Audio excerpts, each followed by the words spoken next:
Você já parou para pensar em como era a vida há mais de 3.000 anos?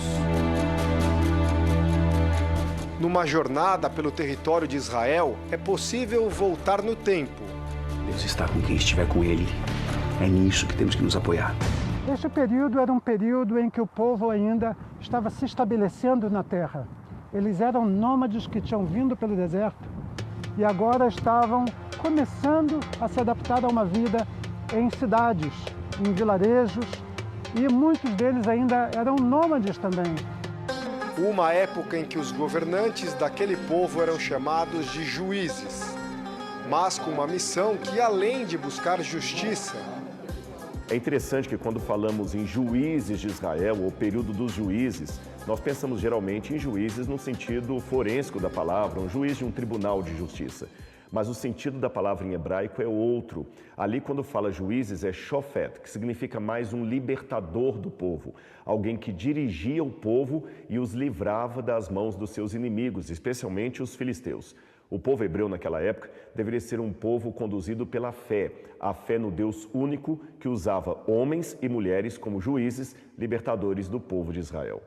O juiz ele tinha basicamente duas funções. Uma era julgar o povo entre si, estabelecer regras básicas dentro do povo, e muitos deles também estavam relacionados aqui com o trabalho sacerdotal.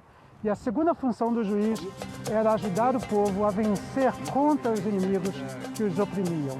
Eram uma espécie de libertadores. Eram uma espécie de libertadores, de governantes temporários, mas sim, eles ajudavam a unificar o povo na época das turbulências. Moisés, que liderou os hebreus na fuga do Egito, é considerado o primeiro grande libertador do povo de Israel. Ele foi sucedido por Josué, que junto com as 12 tribos de Israel conquistou a terra prometida. Depois se seguiram 14 juízes. Um desses nomes foi encontrado em uma das maiores descobertas da arqueologia relacionada ao período dos juízes. Nesta cerâmica é possível ler a inscrição Jerubal, o nome do juiz Gideão. Um dos arqueólogos responsáveis pelas escavações afirma que foi um momento emocionante. É incrível, porque aqui em Israel a gente não tem muitas inscrições. Eu me lembro da hora que encontramos a inscrição Jerubal. Todo mundo gritou, nós temos uma letra. A gente vasculhou toda a área, achou mais pedaços. Como um mosaico, a gente colocou as peças e conseguimos a inscrição. Essa viagem no tempo para conhecer os costumes, a cultura do povo que vivia em Israel e todos os conflitos que atingiam a nação há 3.000 anos, também vai ser possível com a nova superprodução da Record TV, Reis.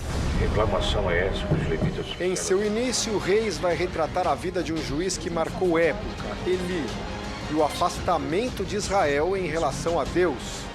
O que aconteceu nesse período foi uma instabilidade espiritual muito grande. Então, quando o povo de Israel estava bem, eles se esqueciam de Deus e caíam na mão dos seus inimigos. No sofrimento, eles clamavam a Deus, Deus levantava um outro líder, um juiz. Então, esse juiz fazia esse povo retornar a Deus e eles venciam a batalha. Então, ali inaugurava um novo período de paz. Morrendo esse líder, as pessoas se esqueciam de Deus de novo e voltavam a cair na mão dos seus inimigos. Quando ia julgar uma causa do povo, Eli, por exemplo, se sentava nesse banquinho e aqui tomava a decisão. Reis vai mostrar justamente como era a rotina desses juízes e vai mostrar também por que na época havia tanta corrupção que abalou a fé do povo de Israel e provocou uma grande mudança de comportamento. Naquela época, os juízes eram os governantes do povo. Eli julgava as causas das pessoas e também era o responsável espiritual por elas. Afinal, ele era o sumo sacerdote, ou seja, a maior autoridade da nação. Só que o comportamento dele com os filhos prejudicou muito o seu mandato como juiz, afetando até mesmo a fé do povo. E nesta primeira temporada vai acontecer algo que jamais havia passado, como se Deus tivesse abandonado o povo. Em todos os períodos históricos a gente tem muitos aprendizagens diversos, mas esta história tem muitas lições para que a gente assista e aprenda. Então a gente se vai emocionar, mas também vai pensar muito e vai aprender. Quarta, dia 23, estreia a nova superprodução da Record TV.